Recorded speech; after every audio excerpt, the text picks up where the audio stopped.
Vamos continuar o nosso culto. Vamos aprender a palavra de Deus e aquilo que Deus preparou para nós hoje. Me veio à mente hoje um tema: como vencer o pecado, né? Vamos falar um pouquinho sobre algumas práticas que nós, na vida cristã, podemos exercer, fazer para que nós vençamos o pecado, né? Para que nós guerreamos contra o pecado e sejamos vencedores em Cristo, né? Contra o pecado. Romanos capítulo 7.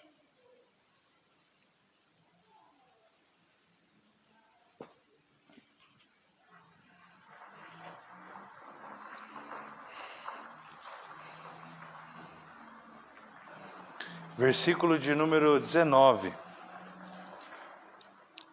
Até o versículo 23. Acharam aí? Tá certo?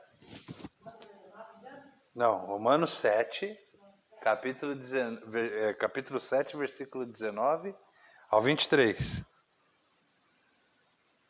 Vou ler então a palavra do Senhor. Porque não faço o bem que prefiro, mas o mal que não quero, esse faço.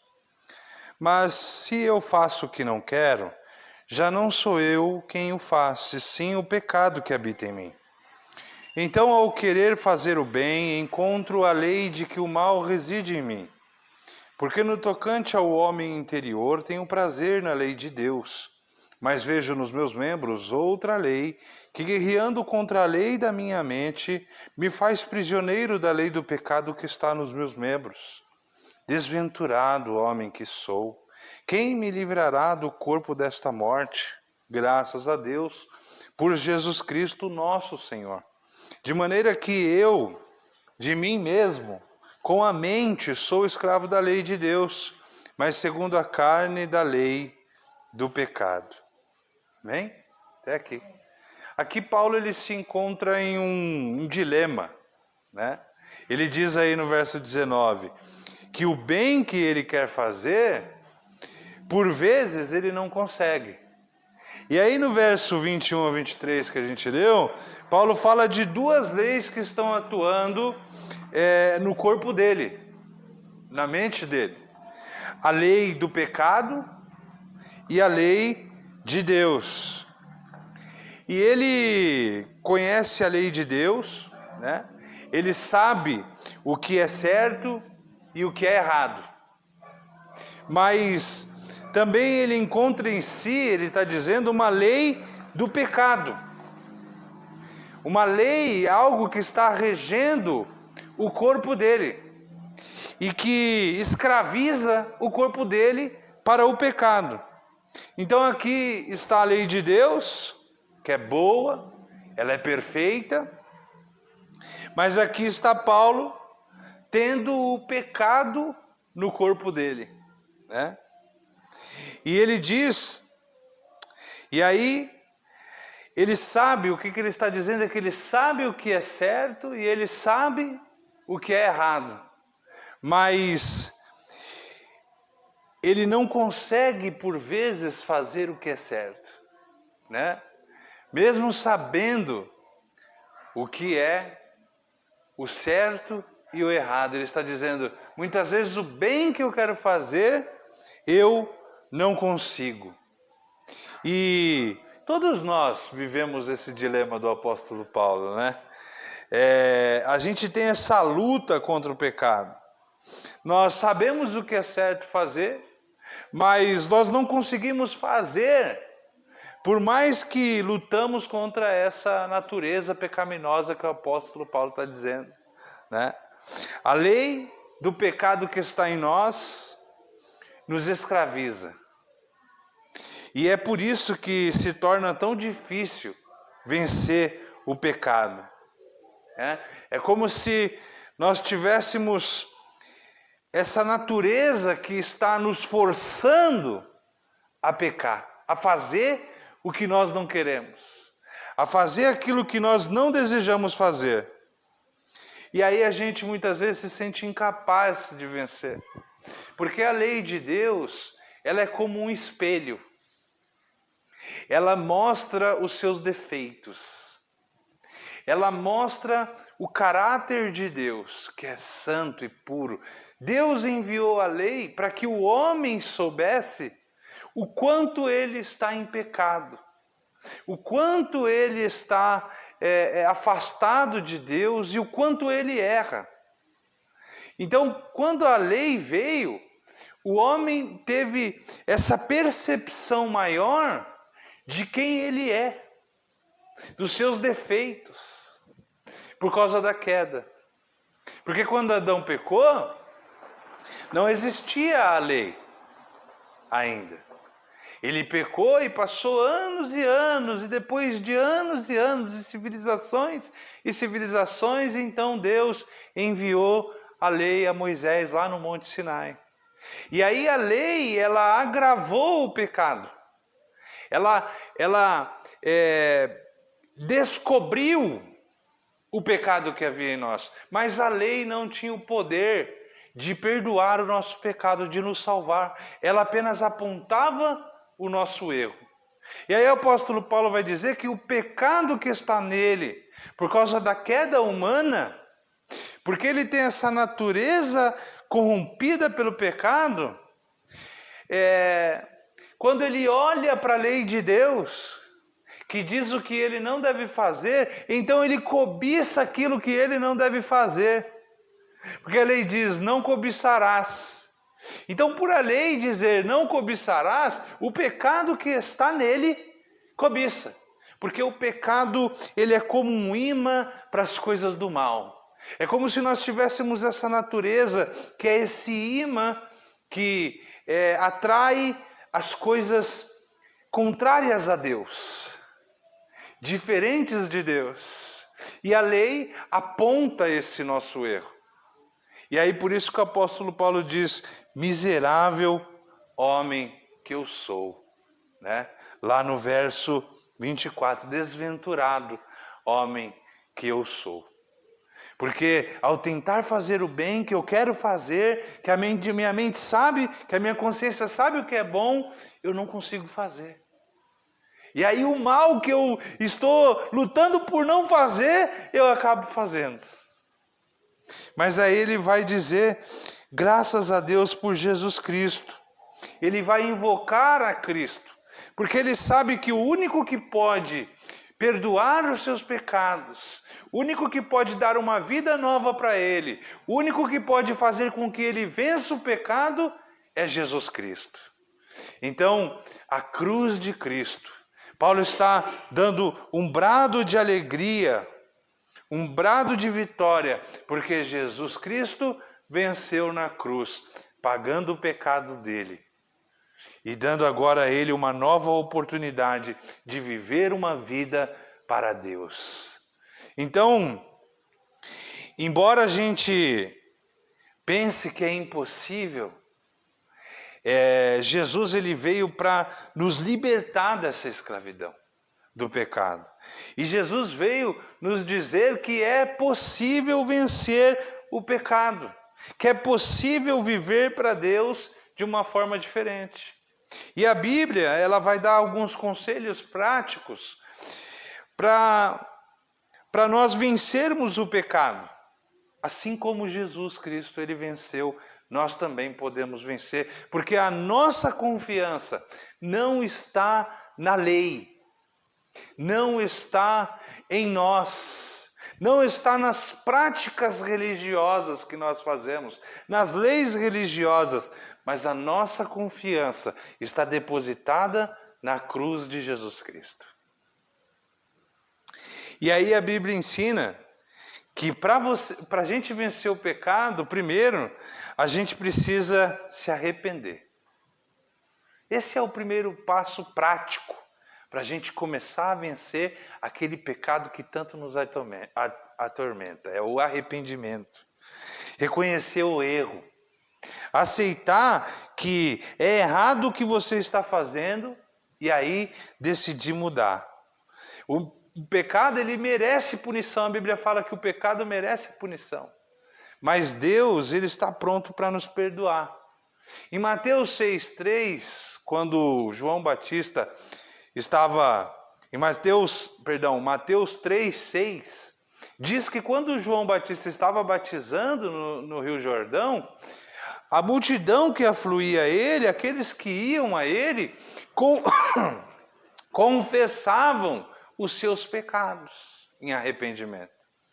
Então, eles iam confessando os seus pecados e aí eles eram batizados, eles eram mergulhados no arrependimento. A palavra batismo significa realmente mergulho, literalmente. Então, é um mergulho no arrependimento. Eles estavam realmente mergulhando nas profundezas ali do arrependimento do ser deles. Então, eles viam, eles compreendiam o pecado deles. O pecado deles estava exposto diante deles.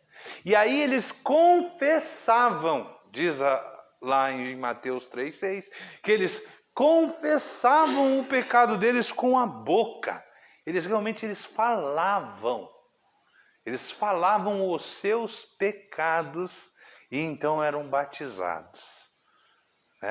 Então, primeiro ato para você se arrepender é reconhecer. É dizer, o meu pecado é este. É você dar nome aos burros, como diz o outro, né? É você classificar os seus pecados. É você expor os seus pecados. Para começar a ver uma mudança. Por exemplo, no Salmos 32, versículo 3 ao 5 diz: enquanto eu me calei, envelheceram os meus ossos pelo meu bramido em todo dia. Porque de dia e de noite a tua mão pesava sobre mim, e o meu humor se tornou em sequidão de estio. Confessei-te o meu pecado, e a minha maldade não encobri. Dizia eu, confessarei ao Senhor as minhas transgressões, e tu me perdoaste a maldade do meu pecado. Olha que interessante, o salmista está falando, enquanto eu guardei o meu pecado para mim, enquanto eu escondi o meu pecado dentro de mim, enquanto eu não confessei o meu pecado, então a minha vida, ela se tornou sequidão de estio. O meu humor foi lá para baixo. Ele se entristeceu. Os seus ossos se secaram. Ou seja, ele estava à beira da morte. A alegria passava longe dele. Mas quando ele diz, eu confessei o meu pecado, então aí Deus o perdoou, né? Ele confessou os pecados dele. E aí o Senhor perdoou as transgressões dele e ele teve uma nova vida. Ele iniciou uma nova vida. Então, nós aprendemos esse princípio. Exponha os seus pecados a Deus.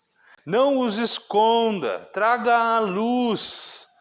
Declare realmente os nomes dos seus pecados. Exponha. Jesus falou que todo o pecado vem do coração humano. Então, o adultério, o roubo, o homicídio, né? Vem do coração humano. A prostituição vem do coração humano. Então, não é só o exterior que afeta a humanidade. Né? Não é só o meio que te faz.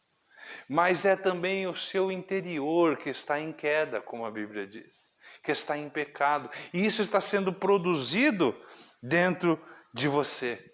Qual que é o seu pecado? A glutonaria. Exponha a Deus. Fala, Deus, eu sou um glutão. O meu pecado é comer demais. Me ajuda. Me ajuda a não comer tanto. O meu pecado é o adultério. Eu não posso ver uma menininha passando de saia mais curta que o meu coração já se enche de adultério.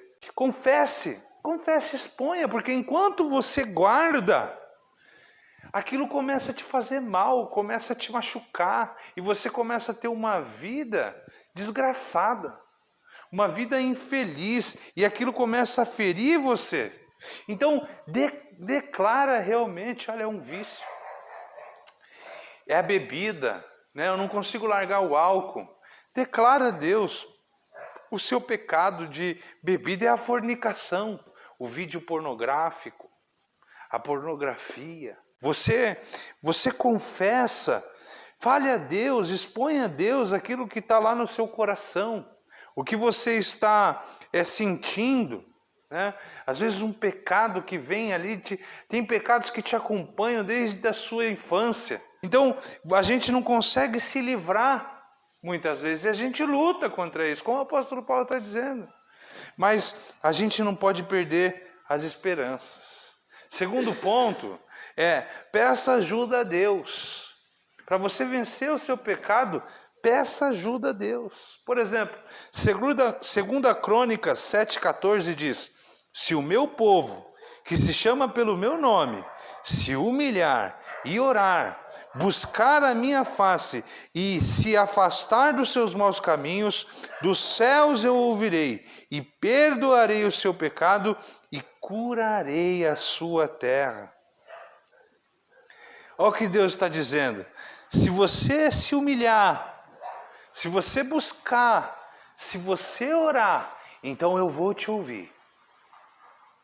Se você se arrepender, se você se converter dos seus maus caminhos, se você olhar os seus maus caminhos e me declarar eles, e você se converter deles, e me pedir socorro, e se humilhar na minha presença, então eu vou te ouvir, e aí eu vou te abençoar.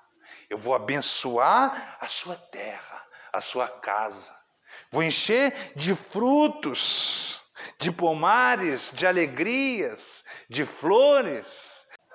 Deus vai te presentear. É isso que ele está dizendo. Mas se você se voltar verdadeiramente a Ele. E aí a grande dificuldade de vencer o pecado é a falta, muitas vezes, de esforço e motivação. Em Mateus 19:26 diz que nada é impossível para Deus. Então, o que é impossível para os homens, muitas vezes o que é impossível para você, se libertar de um pecado que te acompanha há tempos, não deixa de ser possível para Deus. É possível para Deus te livrar do pecado que te acompanha. Outra atitude para a gente vencer o pecado é mudar os pensamentos e as atitudes. Vamos ler comigo lá, Romanos 12. Mudar os pensamentos e atitudes. Rogo-vos, pois, irmãos, pelas misericórdias de Deus, que apresenteis o vosso corpo por sacrifício vivo, santo e agradável a Deus, que é o vosso culto racional, e não vos conformeis com este século, mas transformai-vos pela renovação da vossa mente, para que experimenteis qual seja a boa, agradável e a perfeita vontade de Deus. Então, não entregue os seus membros às práticas desonrosas, os membros do seu corpo. Se santifique. Busque a Deus. Sabe uma coisa interessante eu dizer? É que a justificação de Jesus Cristo é pela graça de Deus. Nós vamos entrar nos céus lavados e remidos pelo sangue de Jesus. E a santificação também, ela vem pelo sangue de Jesus. Mas também há a nossa parte. Há os frutos da santificação do sangue de Jesus em nós. Da santificação de Cristo em nós. Então, há mudança no nosso comportamento. Há mudança, a árvore boa dá bons frutos, a árvore má dá maus frutos. Então, conforme nós vamos nos santificando, nós vivemos uma vida de poder. Você quer viver com Deus uma vida preciosa e uma vida poderosa, no Espírito, cheia do Espírito Santo de Deus? Então você precisa santidade. Quanto mais você se santificar, quanto mais você buscar a Deus de forma especial, quanto mais você deixar você se esmurrar né? Pense em você assim, em um ringue lutando contra você mesmo. Quanto mais você se esbofetear, quanto mais você se nocautear, né? Você vai ter uma vida poderosa com Deus. Quanto mais você deixar de assistir um filme imundo, quanto mais você deixar de assistir uma novela imunda, quanto mais você deixar de ver coisas imundas, quanto mais você deixar de ouvir coisas imundas, mais poder de Deus, mais santificação, mais Deus vai te usar. Nós precisamos de santidade. Em 1 Tessalonicenses 5,17 diz: ore sem cessar. Crie o hábito de orar a todo tempo. Às vezes a gente só pensa que orar é quando a gente vem na igreja, no culto de oração, né? Na reunião de oração, ou quando nós separamos um tempo. Não. A Bíblia fala assim lá em 1 Tessalonicenses que ele ore sem cessar, é o tempo todo. Está lavando a louça, ora. Está limpando a casa, esteja em espírito de oração. Fale no teu espírito. Se tiver dons de línguas, fale em línguas, fale em línguas. Se não tiver o dom de línguas, busque o dom de línguas. Busque no Senhor. Busque o batismo nas línguas. Né? Porque as línguas são para edificação própria. Então quando você vai estar ali, está quietinho, está orando em línguas, está orando a Deus, está buscando ao Senhor, está adorando, está buscando. Crie esse hábito de orar. Separe-se, como Romanos diz, seja um sacrifício vivo. Ou seja, aquilo que está, né, te atrapalhando, tenta sair fora. Por exemplo, você tem um problema com a pornografia e você vê a pornografia pelo celular. Não evite ficar com o celular ali sozinho. Evite entrar em sites que provocam a sua mente, os seus desejos desenfreados. Busque evitar as coisas que vão te arrastar para as coisas que você não quer, para o pecado. Você veja, se for o caso, veja o celular quando os filhos estiverem perto, a esposa estiver perto, quando as pessoas estiverem perto, o pai, a mãe estiverem perto. Assim você vai ter uma segurança maior e você vai começar a lutar contra isso. E você vai começar a lutar contra o pecado, que tanto te aflige. Porque você pode ver isso, isso pode te fazer mal. Você está lutando contra isso e você não está conseguindo vencer. Mas aqui estamos dando práticas que fazem com que você fortaleça a sua fé. A nossa mente é um campo de batalhas. O inimigo atua aqui no exterior. Né? Jesus disse que ele fica ao derredor, bramando como um leão. Então ele fica jogando setas. A Bíblia fala de setas do maligno. Então nós devemos enfrentar com a fé essas setas exteriores. Aquelas vozes que nós temos, que vêm, que nós estamos ali, de repente nós começamos a ficar nervosos, impacientes. A gente tem que vencer isso no poder da oração. Essa oração constante. Vai orando a Deus, vai buscando a Deus em pensamento, vai lutando, vai guerreando na sua mente, pedindo a ajuda do Espírito Santo. Salmo 119, versículo 105 diz: lâmpada para os meus pés é a tua palavra, e luz para o meu caminho. Ou seja, outra atitude prática que você pode tomar é a leitura da palavra de Deus. Você tem um tempinho vago lá no seu trabalho, na hora do almoço, leia a palavra de Deus. Você está em casa, pode ter um tempo especial, leia a palavra de Deus, vai buscar consolo, vai buscar abrigo na palavra de Deus, porque ela é luz para os nossos pés. Tenha outra ação prática para vencer o pecado na sua vida, é a comunhão com os irmãos. Vá para a igreja, se identifique com grupos, ore com eles, pegue na mão de amigos, ande com pessoas de Deus, não ande com pessoas que escutam funk, que falam besteiras, palavrões. Só transite por lá, mas não ande. Não ande, não torne um hábito andar com pessoas assim. Porque as más amizades não têm bons conselhos. São caminhos de perdição. Então, se livre das más amizades. Encontre amigos que estão buscando o mesmo propósito que você, o Senhor Jesus, o reino de Deus. Vá para a igreja porque lá Jesus fala no seu coração. Usa a vida do pastor, usa a vida do evangelista, usa a vida do profeta, usa o louvor, usa o momento do louvor. O Espírito Santo fala com você. Quarto ponto prático para você vencer o pecado é procure ajuda. Procure ajuda.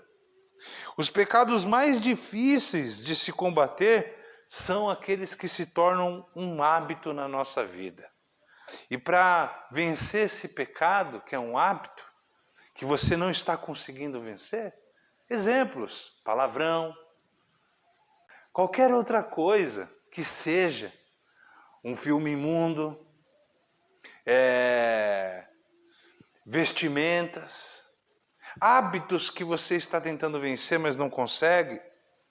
Talvez seja uma luta que você não consiga travar sozinha. Não consiga travar só em oração e com Deus. Por exemplo, Tiago 5,16 diz: portanto, confesse os seus pecados uns aos outros e orem uns pelos outros para serem curados. A oração de um justo é poderosa e eficaz. Então, confesse a alguém que você conhece. Confesse a alguém que você tenha confiança. Confesse a um homem de Deus que possa te ajudar. Que você vê que com ele você pode compartilhar e que ele vai te ajudar em guerra com essa atitude de pecado que você está tendo e que está estagnando a sua vida espiritual. Quinto, procure liberar perdão. Faz bem à alma. Libere o perdão. Faz bem e liberta a alma. Né?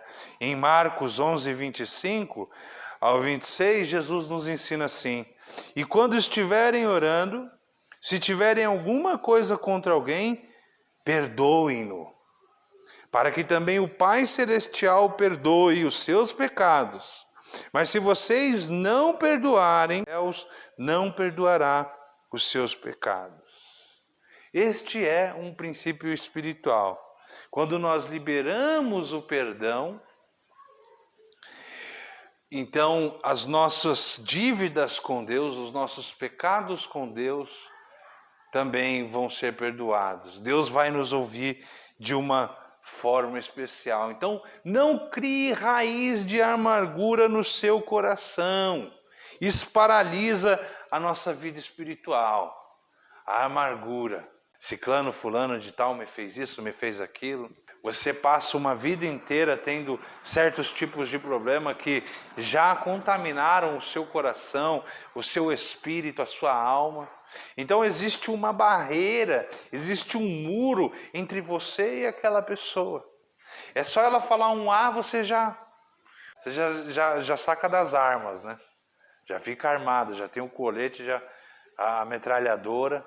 Então, confesse, perdoa essa pessoa em oração, comece a fazer exercício. Olha, eu perdoo por essas palavras. Fale aquelas palavras que ele te disse. Eu perdoo essa pessoa que me chamou disso e daquilo. Declare, comece a falar as palavras, tire isso de dentro de você, sabe? As palavras más que foram aí tacadas assim em você. Você é um recipiente de coisas ruins. Comece a colocar para fora, que o Espírito Santo vai te ajudar a pôr para fora, vai limpando você. Declare mesmo com a boca as palavras que aquela pessoa te disse. Talvez sua mãe, seu pai olharam para você e zombaram de você, e negligenciaram você, e amaldiçoaram você. Né? Quantas mães e quantos pais amaldiçoando os filhos, você nunca vai ser nada. você é um burro, você é um idiota, você é um retardado, você é um ignorante. E aí o pai e a mãe vai amaldiçoando, sabe? Vai colocando aquelas palavras injuriosas no coração e você foi crescendo com aquilo e de repente isso está dentro de você. Confesse, mande para fora. Deus quer que a gente viva um novo tempo com Ele. Deus quer que a gente viva o sobrenatural. E nós só vamos viver o sobrenatural, ter essa porção dobrada de Deus, quando nós nos livrarmos desses pecados que tanto atingem a nossa fé. Então, que você possa ter essa palavra no seu coração essa noite, você possa guardar isso e que isso possa te ajudar, de certa forma. Creia nisso, nessas práticas que a palavra de Deus nos dá, que nos tornam vencedores. Busque exercer isso. Busque isso. Se humilhe na presença de Deus. Busque ao Senhor, porque assim vai haver um avivamento na nossa vida. Vamos orar então?